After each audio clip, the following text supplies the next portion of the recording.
Zoti Beqir? Përshëndetje Dori. Atëherë, çfarë ka ndodhur realisht në Los Angeles? Media të ndryshme ndonjëherë thonë të vërtetat sipas tyre, po të paktën ju si gazetar, çfarë keni parë që ka ndodhur në Los Angeles në të vërtetë? Në Los Angeles filluan disa protesta, pra protestat që filluan përpara 6 ditëve. Ishin protesta të cilat normal këtu janë të zakonshme në Shtetet e Bashkuara të Amerikës, sidomos në raste të tilla, siç është rasti i emigracionit dhe largimit të emigrantëve të paligjshëm, të cilët përbëjnë edhe një pjesë të madhe tani të këtyre emigrantëve që kanë ardhur këtu në Shtetet e Bashkuara kohët e fundit. Por një fushat e tillë pra që është në vazhdim këtu në Shtetet e Bashkuara të Amerikës në çdo administratë. Por ajo që pati ndikime të mëdha dhe ajo që më ndjeshmja për të ngritur këta njerëz në protesta ishte vendimi i presidentit Donald Trump, i cili pati një vendim dhe ka marrë një vendim për frenimin e migracionit të paligjshëm, duke urdhëruar organet e emigracionit, pra siç është ICE, të shpërnguli ose të kapi në për çdo qytet të Amerikës, në çdo vend të Amerikës, emigrantë të paligjshëm deri në 3.000 persona në ditë. Pra kjo ishte hyrja e asaj, e gjithë asaj që çfarë ndodhi dhe çfarë pam këtyre 6 ditëve. Por çfarë ndodhi pra? Është ajo pyetja që bëhet nga të gjithë sot, që çfarë ndodhi dhe pse ndodhi tani. Sikur në fakt ishte një përplasje shumë e madhe, shkoi edhe le të themi në kërcënime, arrestime, autoritarizëm etj. Po. Natyrisht do shkonte drejt kësaj, mbasi mënyra se si u veprua dhe mënyra se si u kundërveprua ndaj veprimit të Donald Trumpit, ishte që të shkonte drejt veprimeve të tilla, mbasi se protestat, siç e thash pra pak më përpara, protestat që nisën në paqësore u kthyen në të dhunshme. U kthyen në të dhunshme dhe ajo që ngacmonte më tepër administratën Trump ishte se protestat tilla ka pasur pothuajse në çdo administratë dhe gati çdo herë që ka fushata të tilla për kapjen dhe largimin e emigrantëve të paligjshëm. Ka çdo muaj pothuajse, sidomos në New York para Kombeve të Bashkuara, para ndërtesës së Kombeve të Bashkuara, pothuajse ka çdo ditë protesta të tilla nga grupe të ndryshme të emigrantësh. Por këto protesta kishin tjetër kauzë që në nisje, domethënë pra nga këta emigrantë që kishin vazhduar të protestonin, por ata që përfituan në këtë mes dhe fati ishte se edhe në fund edhe guvernatori i Kalifornisë, pra që Gavin Newsom, e kuptojnë më në fund dhe qeveria e tij e kuptuan më në fund se protestat duheshin ndarur, mbasi protestat po kalonin në protesta të dhunshme.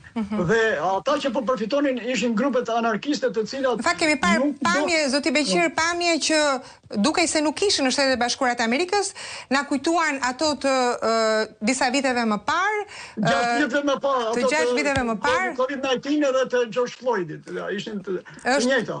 Po, është e vërtet, edhe sigurisht që administrata apo federalët nuk do ta linin një situatë të tillë që të përshkallëzohej edhe të kalonte pastaj disa limite që nuk janë kaluar kurrë ndoshta në Shtetet e Bashkuara të Amerikës, apo jo. Kjo ishte arsyeja që Trump vendosi të çonte 2000 forca të gardës kombëtare kaliforniane edhe 700 marinca kanë përshtypjen për të mbajtur situatën në kontroll. Kjo ishte dhe Donald Trump deklaroi ditën e martë, deklaroi se unë e shpëtova Kaliforninë nga një luftë civile, nga një ndarje ekstreme ndërmjet. Është e egzageruar kjo deklaratë e Trumpit apo mendon se është e vërtetë, pra situata është shumë e vërtetë se grupet e tilla ishin përgatitur për të bërë një gjë të tillë. Pra siç e tha, e theksova pra pak më përpara që grupet anarkiste me zor presin. Këto grupe janë të cilat, si themi në Shqip, ushqehen me këto gjëra. Ushqehen me protesta të tilla të dhunshme. Dhe me zor presin të ndesin këto, ashtu siç u ndes Kalifornia para disa muajve me zjarret e mëdha, dhe po këto grupe, megjithëse Kalifornia po digje nga zjarret, këto grupe bënin protesta kundra qeverisë federale. Qeverisë federale, se gjoja qeveria federale nuk po e ndihmon Kaliforninë dhe nuk e ka vëmendjen e duhur për presidenti Donald Trump për ndërhyrje dhe për marrjen e masave kundra zjarreve në Kaliforni.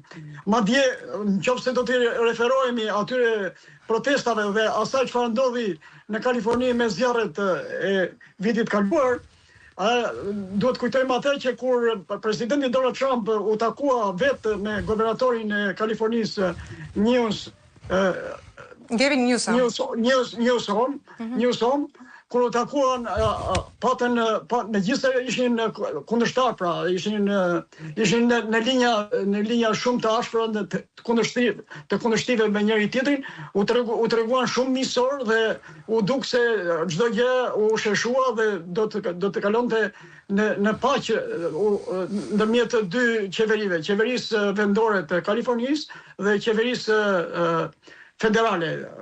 Por rasti tani e solli me këtë që ndodhi, pra që thamë që Kalifornia është vendi ku ndizet, jo vetëm digjet pylli, po digjet edhe ambienti dhe e gjithë Los Angeles ose Kalifornia atër me protestat tilla.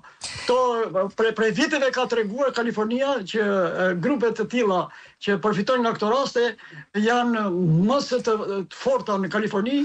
Po mirë, ju mendoni që kryetarja e bashkisë dhe guvernatori nuk ishin të aftë vetë që ta qetësonin situatën, apo ka diçka tjetër në rrogos, domethënë që ata nuk duan apo nuk janë dakord me politikën e Trumpit për kufizimin e migracionit? Po, e vetmja gjë në këtë pikë është që është domethënë zyrtare, që njihet ajo se çfarë mangësie ka lidhur me këtë dhe cili është shkaku i guvernatorit të Kalifornisë dhe kryetarës së bashkisë që e kundërvun, është se ata dolën me pretendimin që detyra e presidentit është që të ndërhyjnë këto raste. Por presidenti duhet të pyesi guvernatorin e shtetit ku merret një vendim i tillë për të ndërhyrë. Dhe do të pyesi dhe do të marrë një koordinim, ose do të jetë në koordinim me qeverinë vendore dhe me qeverinë vendore dhe bashkinë e qytetit ku ndodhen këto trazira. Dhe kjo nuk ndodhi. Kjo ishte ajo pika, domethënë, që i dha të drejtë guvernatorit edhe kryetarës së bashkisë në anën ligjore flas. Në anën ligjore për kundërvënie. Pra kjo ishte ajo. Dhe ata pastaj e shfrytzuan atë për t'u kundërvënë presidentin Donald Trump. Ajo dihet pastaj, ana politike, ajo s'diskutohet që është në plan të parë ana politike, se Donald Trump mundi